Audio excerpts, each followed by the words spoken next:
Hindi na paghandaan ni David ang makita itong si Tinding sa tahanan ng mga kabalyero na kung saan si Don Facundo ang may pakana para pumunta sila Ramon.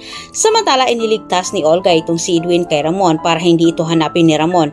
Natakot itong si Olga sa oras na magharap umano itong si Edwin at Ramon. Sigurado siya na ituro ni Edwin dito kay Ramon kung sino itong si David kaya taliwas ang impormasyong ipinarating niya kay Ramon sa impormasyong nakuha nila sa Lispo na si Edwin ang tumira kay Severino.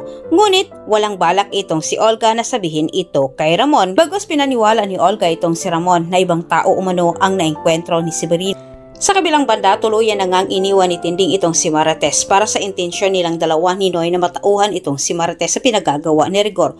Ngunit natutuwa naman itong si David nang makita niyang lumayas itong si Tinding kasama si Noy.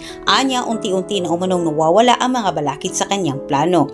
Ngunit ang hindi alam ni David na Senyora Bettina pala ang magbukas daan para mapaglapit itong si Ramon at Tinding. Sa oras mangyari ito, mabubuko na itong si David. Tinawagan ni Noy itong si Bettina para mag-apply ng trabaho. Ngunit sa kanilang pagdating sa mansyon ay ibang masangsang na amoy ang kanilang nalanghap. Masangsag na mga ugali, pero pinanindigan pa rin nila Tinding ang kanilang desisyon. Sa kabilang banda, nagparamdam itong si Don Facundo kay Ramon para makipagsanib puwersa sa kanilang mga negosyo at napagasunduan sa dalawang panig na sila'y magkikita para pag-usapan ang kanilang mga negosyo.